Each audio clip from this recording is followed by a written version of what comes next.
Hey, y'all. So I got two big retirement communities by my house. Um, and I got a call one day, a call, a request. I never know what to call it, a ping.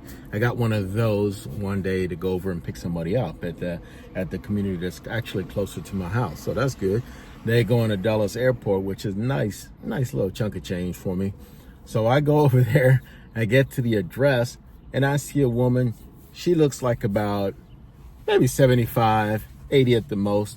And so I pull up, I'm like, okay, that got to be my passenger. She had, a few bags, whatever. So I get close to her, and as I start to approach her in the car, she like kind of scoots over to me, like tiptoeing, as fast as somebody who's 70 or 80-year old, as fast as you would expect them to be able to move. And so I slid my window down because I've learned to, get the story before you actually let them in your car. So I put the window down. She comes right up to the window and she said, "It's a good thing you got here as soon as you did, because my father was threatening to take me to the airport if he didn't show up within the next 5 minutes." I'm thinking to myself, your father, lady, you're like 80 years old. She told me her father is 109 years old, fam. 109 years old. And so I said, what? So I'm still like listening to what she's saying. Here comes the door opening up.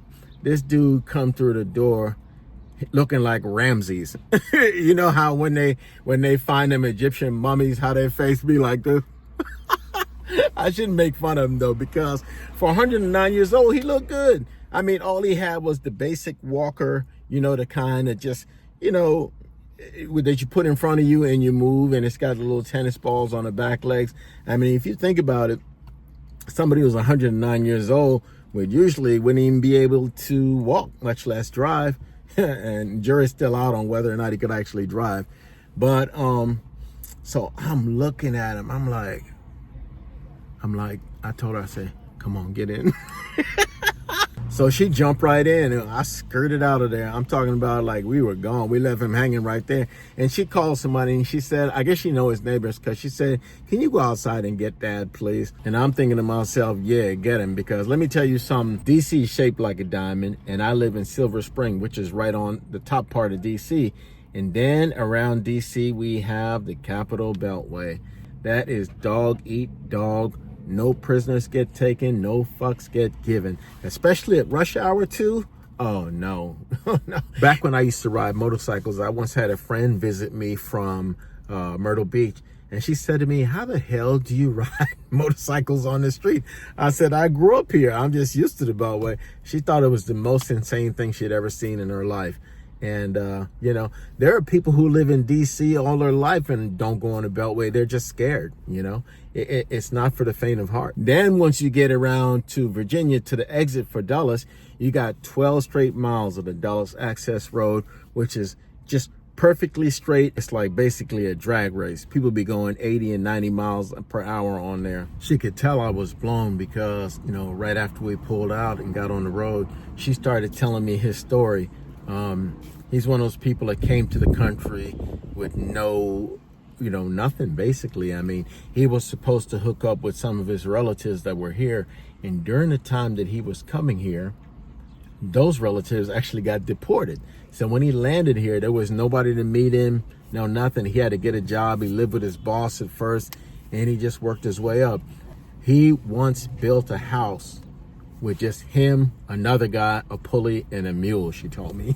He's one of these guys that have always been a take charge guy, rely only on himself guy. And, he owned several businesses. He owned a lumber supply company, a hardware store, a gas station. And interestingly, she told me, hold on a second. Interestingly, she told me that he used to be almost a foot taller. So anybody who's wondering what you're going to look like when you get 100, you're going to be about a foot shorter. So, yeah, I mean, he was just that guy. And, and he still thought of her as his baby girl. And he was determined to make sure she gets there to, get her flight on time.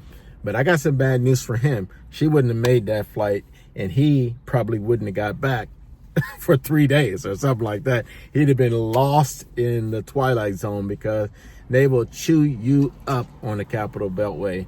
I mean, it's like a bunch of sharks, and he would be like a, I don't know, like a one of them fish that be in the aquarium. So anyway, that's the story, or that's his story.